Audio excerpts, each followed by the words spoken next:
चाशनी चुनाव की इस श्रृंखला की चौथी कड़ी के साथ मैं प्रतुल जोशी एक बार फिर हाजिर हूं। दोस्तों, इस श्रृंखला की तीसरी कड़ी में हमने बात की थी केरल में राजनीतिक माहौल की, केरल के लोकसभा चुनाव की।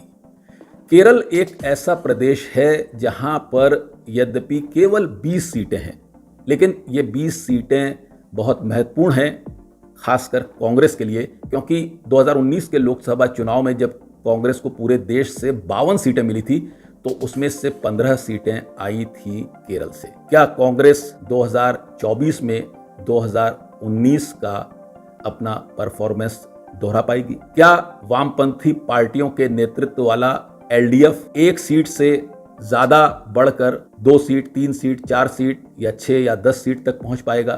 क्योंकि बहुत सारे लोकसभा चुनाव में एलडीएफ को 10 सीट भी मिली है। और तीसरी जो भारत की सबसे बड़ी इस समय राजनीतिक पार्टी है जिसका नाम है भारतीय जनता पार्टी, उसके लिए भी केरल का चुनाव बहुत अहम है, क्योंकि उसके ऊपर एक ये दाग लगा है कि आप देश के तमाम हिस्सों में बहुत सारे उम्मीदवारों को जिता ले जाते हो, लेकिन केरल में अभी तक अपना खाता नहीं खोल पाए हो। तो क्या भारतीय जनता पार्टी केरल में पहली बार अपने किसी उम्मीदवार को जिता पाएगी? इन्हीं बातों पर आज हम चर्चा करेंगे। दोस्तों, केरल का जो मतदाता है इसका रुख कैसा है ये समझना बड़ा मुश्किल है, क्योंकि 2019 के लोकसभा चुनाव से पहले 2016 के जब लोकसभा चुनाव हुए थे तो केरल के मतदाताओं ने वामपंथी गठबंधन को सत्ता में लाने का काम किया था। और 2019 के बाद भी जो चुनाव हुए यानी 2021 में, वहां भी वामपंथी गठबंधन ने 140 में से 99 सीटें हासिल की थी। तो क्या केरल का मतदाता विधानसभा में अलग तरह से सोचता है, लोकसभा में अलग तरह से सोचता है? ये एक बहुत ही रोचक प्रश्न है और तमाम लोगों की जिज्ञासा इसमें है कि 2024 में केरल में चुनाव परिणाम कैसे होते हैं। जहां तमाम राजनीतिक पंडित कह रहे हैं कि केरल में राहुल गांधी ने भारत जोड़ो यात्रा के दौरान काफ़ी समय बिताया था और वायनाड से वो चुनाव लड़ रहे हैं, तो इसलिए कांग्रेस के पक्ष में काफ़ी वहाँ पर हवा दिख रही है और कांग्रेस 20 में से 19 या 20 में से 20 सीटें जीत सकती है। लेकिन वहीं दूसरी तरफ वामपंथी खेमे का कहना है कि 2019 में जो करारी हार लोकसभा चुनाव में हुई उसका कारण तात्कालिक था। उसका एक बहुत बड़ा कारण शबरीमाला विवाद भी था, जिसकी वजह से वहाँ की एक फ्लोटिंग पॉपुलेशन ने एलडीएफ को वोट नहीं दिया था। अब 2024 के चुनाव में पिनरई विजयन के दूसरे कार्यकाल की भी समीक्षा हो सकती है। हो सकता है कि वहाँ से जो चुनाव परिणाम आए वो थोड़े चौंकाने वाले हों। इसके लिए तो हमें 4 जून तक का इंतज़ार करना पड़ेगा। लेकिन अभी एक प्रश्न हर जगह यही गूंज रहा है कि 20 लोकसभा सीटों में किसको कितनी सीटें मिलने जा रही है। दोस्तों, मैं आपको ये बताना चाहूँगा कि केरल में जो वोटिंग परसेंटेज है वो बड़ा अच्छा होता है। केरल का जो वोटिंग परसेंटेज अगर आप देखें तो आप पाएंगे कि 70% से कम वोट तो वहाँ लोकसभा के तमाम चुनावों में कम से कम पिछले 4 दशकों में नहीं पड़े। और 2019 में तो वायनाड में 80% मतदान हुआ था। अब ये एक आई ओपनर है हम सभी के लिए, खासकर हिंदी पट्टी के लोगों के लिए, जहां पर की वोटिंग परसेंटेज बहुत खींच तान कर भी 62%, 65% या उससे कम 56%, 59% तक जाता है। अभी उत्तराखंड की 5 लोकसभा सीटों का मतदान हुआ और वोटिंग परसेंटेज बहुत ज़्यादा नहीं था, बल्कि कई जगह तो वोटिंग परसेंटेज 50% से कम था। इसी तरह देश के तमाम अलग अलग इलाकों में, खासकर हिंदी पट्टी में, ये एक शुरू से प्रक्रिया रही है, एक रुझान रहा है कि 70% अगर हो जाए तो ये माना जाता है कि सत्ताएं बदल रही हैं। लेकिन केरल के मतदाता बहुत जागरूक हैं, अपने मताधिकार का वो प्रयोग करते हैं, वोट देने के लिए वो ज़रूर घर से बाहर निकलते हैं और उसका कारण है राजनीतिक संघर्ष। केरल एक ऐसा राज्य है जहां पर कि मात्र 3.5 करोड़ की जनसंख्या है, लेकिन वहां पर इतनी सारी राजनीतिक पार्टियां हैं कि अगर आप उन राजनीतिक पार्टियों के बारे में जानेंगे तो आपको भी आश्चर्य होगा।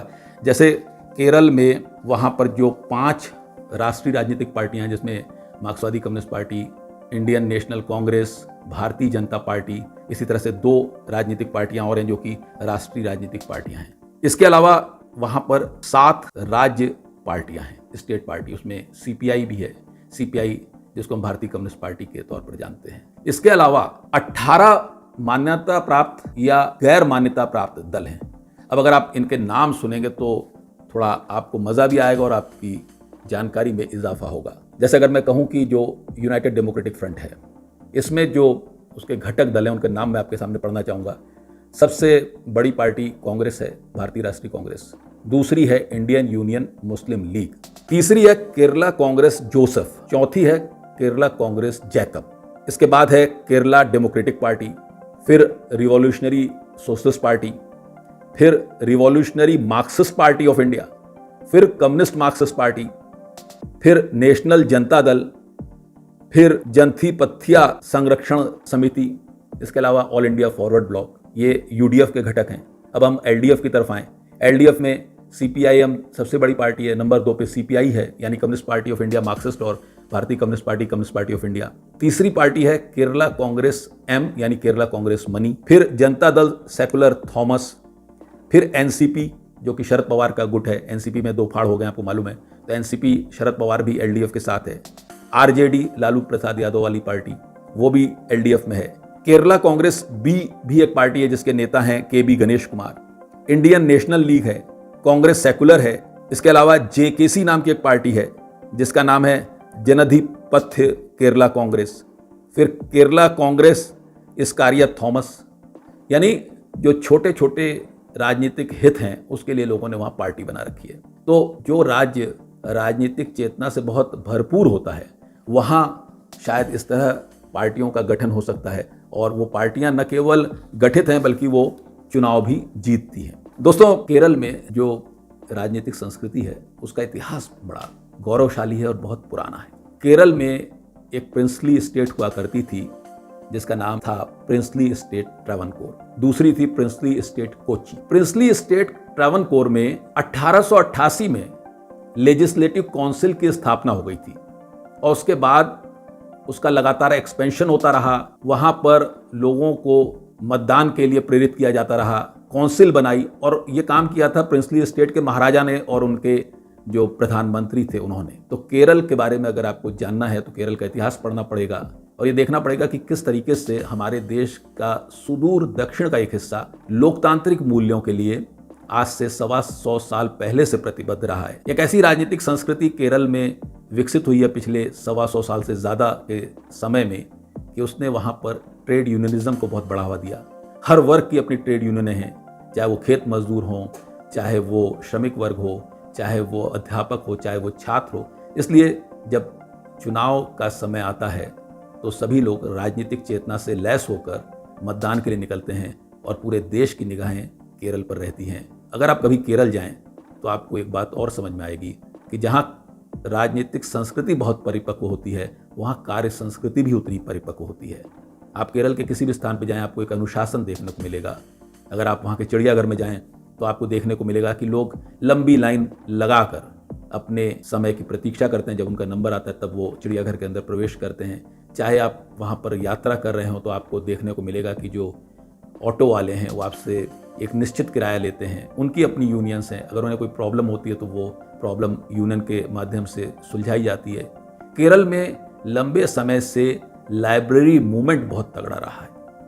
छोटे छोटे जो मोहल्ले थे वहाँ पर पुस्तकालय बने थे। अब ये एक ग्लोबलाइजेशन का युग है, एक डिजिटाइजेशन का युग है, व्हाट्सएप और इंटरनेट और ट्विटर का युग है। हो सकता है कि लाइब्रेरी मूवमेंट अब वहाँ उतना मजबूत ना हो, लेकिन आज से तकरीबन 35 साल पहले जब मैं पहली बार केरल गया तो मुझे देखकर बड़ा आश्चर्य हुआ कि हर मोहल्ले में एक लाइब्रेरी है, हर मोहल्ले में वहाँ पर तमाम संगठन हैं, और इन संगठनों का योगदान था कि केरल पूरे देश में सबसे पहला भारत का सर्वाधिक साक्षर प्रदेश बना, संपूर्ण साक्षर प्रदेश बना। तो केरल के चुनाव में आप भी रुचि दिखाइए, जानिए कि कैसे एक छोटा सा प्रदेश सोशल इंडिकेटर्स के मामले में बहुत आगे गया, कैसे एक छोटे से प्रदेश में राजनीतिक चेतना का विकास बहुत तेज़ी से हुआ। इस वीडियो को आपके पास तक लाने में महत्वपूर्ण भूमिका निभाई कैमरामैन के तौर पर देवरंजन पाठक ने और संपादक के तौर पर प्रकाश चंद ने। अगली कड़ियों में हम कुछ और रोचक बातों पर चर्चा करेंगे। आपको हमारा वीडियो कैसा लग रहा है हमें अपने कमेंट से ज़रूर समृद्ध कीजिए और सुझाव भी दीजिए कि हम और किन विषयों पर वीडियो बना सकते हैं। अब अपने दोस्त प्रतुल जोशी को दीजिए इजाज़त। नमस्कार, आदाब, सत श्री अकाल।